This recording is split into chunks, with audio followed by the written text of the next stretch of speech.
This week, Donald Trump's Save America Political Action Committee announced that on May 28th, so in just a couple of weeks, the twice impeached former president is heading to that great state of Wyoming to campaign for Harriet Hageman, who happens to be the #1 Republican challenging Liz Cheney for her House seat.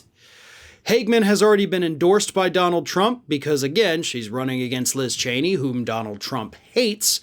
And now he thought, you know what? Now's a good time for me to get off my rear end, spend a little bit of money, and go up there and try to seal the deal.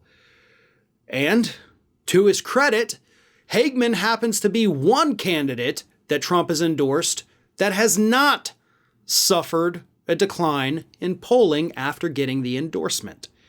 And while Liz Cheney is currently creeping back up in those polls, she is trailing Harriet by double digits at the moment. I think it's in the teens right now. I think it's about 16 points. And she is climbing a little bit. She has millions of dollars on hand, Liz Cheney does. She has raised money from all over the country, but that doesn't matter at all. You know, as I've said a million times, and we saw this play out specifically, I think the big one that comes to mind, obviously, is Beto O'Rourke versus Ted Cruz. O'Rourke raised millions and millions of dollars, but still couldn't beat Ted Cruz because a lot of that money was coming from out of state. We saw it with Mitch McConnell's Democratic challenger in 2020. Same thing with Lindsey Graham's Democratic challenger in 2020. They raised a lot of money. They raised more money than their opponents. But when that money comes from out of state for a state race, it doesn't mean anything. And people need to understand that. You know, just because you gave them $100, that doesn't change anything because you still don't get to vote there. Not saying people should only leave money in their home states, but actually I think I'm exactly saying that. Sorry, but that's kind of the way it should be in most races. There's obvious exceptions, but I think for the most part, if you can't vote for that person, maybe be a little stingier. A lot of people, I think, are going to disagree with me on that. However, it doesn't work to our advantage. We've seen that happen too many times. Same thing right now, obviously, is happening with Liz Cheney, right? She's got deep ties to Wyoming, family ties. You know, Dick Cheney, she's got the name recognition. She's got $3.8 million, I think, cash on hand.